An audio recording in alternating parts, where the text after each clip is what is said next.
দিন শেষে বন্ধুত্বটাই আসো। যাই হোক, একজনের জন্য ঘুরি, 10 জনের জন্য ঘুরি, নিজেরা বন্ধুরা সব ঠিক থাকলে ব্যাটারিগুলো আমাকে। নেন কাকা, পানিটা খেয়ে নেন। ধন্যবাদ আপু। এই, আপনি আপু কাকে বললেন? এটা আমার ভাইয়া। ভাইয়া? হ্যাঁ, আমাদের শাহবাগীদের বাপ ভাইয়েরা তো চুরি পরে মুখ লুকিয়ে ঘরে বসে থাকে, আর আমরা কাঁপিয়ে বেড়াই বাজার হাট, মাঠ ঘাট আর খাট।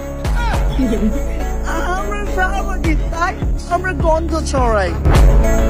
হ্যালো বন্ধুরা, কেমন আছেন সবাই? আশা করি সবাই অনেক অনেক ভালো আছেন। বরাবরের মতো নতুন আরেকটা ভিডিওতে আপনাকে স্বাগতম। আজকের ভিডিওতে সোশ্যাল মিডিয়ার রাতারাতি ভাইরাল হওয়া অ্যাটিটিউড কিছু নাটকের ডায়লগ দেখাবো, যেসব ডায়লগ দেখিয়ে বর্তমান জেনারেশনের পোলাপানরা ভাব দেখায়। এখন চিন্তা করেন আমি কই থাকি, আর যখন আমি কষ্ট করছি, বনে বাজারে থাকছি, তখন তো এই চিন্তা করেন নাই।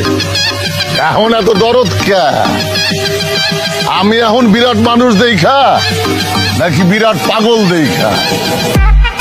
আমি আপনাদের এতটুকু গ্যারান্টি দিতে পারি যে আজকের ভিডিওটি দেখলে আপনারা বিনোদন পাবেন। তাই আপনাকে বলবো, বিনোদন পেতে চাইলে ভিডিওটি শেষ পর্যন্ত দেখুন। আমার মতো একটা ভালো মানুষের ধোকা দিছ, বান্ধবী দেবা বললা দিলা না, এই অফিসার আল্লাহ সইবে না, মন থাকবে। তাহলে চলুন শুরু করি। থাক মোনাই দেশে, তৈলাদা মুভি দেশে। বন্ধু দীপু, আইতাতি তু ভাই, পাও করে একটা কাপি বানায় দিমু, তোকে সবার ভাবি। আমাদের ভিডিওর শুরুতে জনপ্রিয় মোশাররফ করিম ভাইয়ের নাটকের কিছু অ্যাটিটিউড ভাইরাল ডায়লগ। আমি কাউরে অনুরোধ করি না আমার ভিডিও দেখানোর লিগে। আমি যেটা করি সবাই পছন্দ করে, এর লিগে তারা দেখে। দোষ যদি দিতে হয় তাকে দোষ দাও, আমার কিছু করার নাই, তারা আমার কাস্টমার। মোশাররফ করিমের সাথে অন্য কাউকে তুলনা করায় বোকামি হবে। মোশাররফ করিম মানে আগুন। গরিব চাইলে চেষ্টা করলে বড় লোক হইতে পারে, ছোট লোক বড় লোক হতে পারে না, ছোট লোক ছোট লোকই থাকে। সো তারপর জনপ্রিয় টিকটকার ও ইউটিউবার ওমর অন ফায়ার, যাকে আমরা ব্যান্ড হিসেবেই চিনি, তার কিছু অ্যাটিটিউড ভাইরাল ডায়লগ দেখাবো। শাহবাগীদের গায়ের গানে তীব্র গন্ধে ক্যামেরাম্যান ফুসফুস পেটে মারা গেছে।